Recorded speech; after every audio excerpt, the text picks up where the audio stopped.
Hi everyone, and today I'm going to give you previous year questions for the class 10th poem Tiger in the Zoo.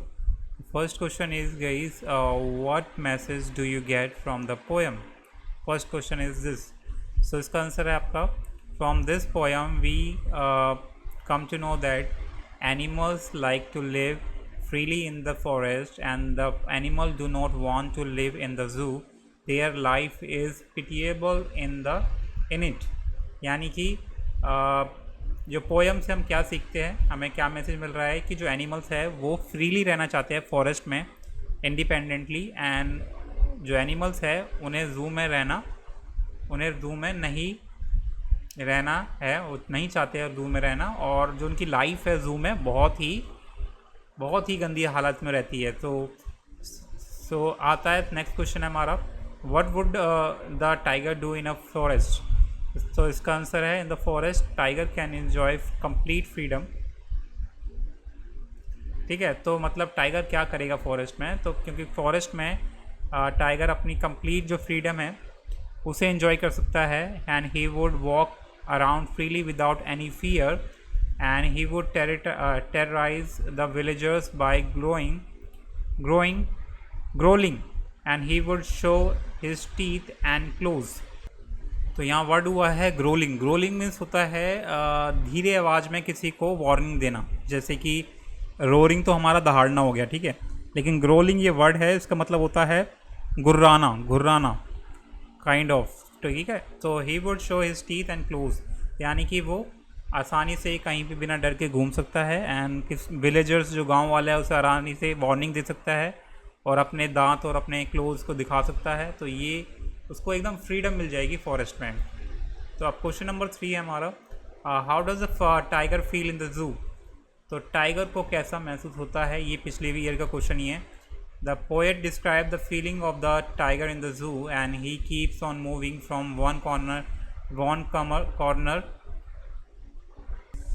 तो यहाँ corner आएगा, corner to another, and he stalks in his vivid stripes moving the few step of his cage, and he is not happy, and he expresses his silent anger. तो यहाँ poet ने tiger में जो tiger की जो feeling है zoo में उसके बारे में बताया है। वो एक कॉर्नर से दूसरे कॉर्नर घूमता रहता है, ठीक है, एंड यहाँ जो ये विविड स्ट्रिप्स का मतलब है, जो उसकी बॉडी पे जो स्ट्रिप्स होती है ब्लैक एंड येलो, उसी को वो स्टॉक करता रहता है अपने स्टेप्स में, and he is not happy, बिल्कुल भी वो खुश नहीं है, एंड वो अपनी जो गुस्सा है उसे एक्सप्रेस भी करता है, ठीक है। So definitely no one would like to be in the zoo and in the cave. Then next question है guys, how does the poet want to convey through this poem?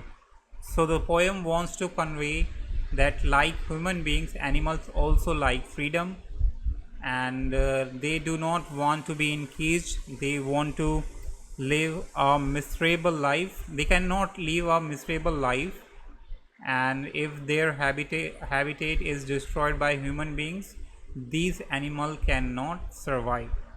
तो यहाँ जो पोएट है, क्वेश्चन क्या है कि जो poet है वो क्या कन्वे करना चाहता है, इस पोएम से क्या मैसेज देना चाहता है? तो पोएट है वो कहना चाहता है कि जो जैसे कि ह्यूमन बींग्स फ्रीडम चाहते हैं, आज़ादी चाहते हैं, वैसे ही animals also like freedom, and उन्हें भी गाइस पिंजरे में रहना नहीं है, केज में नहीं रहना है, ठीक है, उन्हें बंदी बन के नहीं रहना है। एंड अगर ह्यूमन बींग्स उनके जो फॉरेस्ट है ख़त्म करते जाएंगे तो ये एनिमल्स सर्वाइव नहीं कर पाएंगे। एंड उसके बाद क्वेश्चन 5 है, why does the tiger express his anger quietly? तो यहाँ जो टाइगर है वो अपने जो गुस्सा है वो एकदम खुल के क्यों नहीं एक्सप्रेस कर पा रहा? So the tiger expresses his anger quietly because he is helpless definitely, and he can do nothing from behind the bars, he is not free as he was in the forest. तो ये अपना anger दिखाने का तो कुछ फ़ायदा नहीं है कि वो हेल्पलेस है, कुछ कर नहीं सकता है, he can't do anything from the behind the bars. वो पिंजरे के पीछे क्या कर सकता है? कुछ नहीं कर सकता है। अगर उसकी लिमिट में हो तो definitely he will try, but he must have tried to get free, लेकिन उसने ट्राई किया होगा। लेकिन guys as we know it's not in its hand or in its power, so he is not free as he want the. तो क्योंकि वो free नहीं है, जैसे कि वो जंगल में होता है, जंगल में guys you can't control Lions और द टाइगर्स, क्योंकि वहाँ वो फ्री रहते हैं, तो उनको करना काफ़ी मुश्किल होता है वहाँ। तो ये क्वेश्चन से इंपॉर्टेंट क्वेश्चंस प्रीवियस ईयर के tiger in the zoo chapter के पोएम के। Hope you like it. Subscribe for more videos.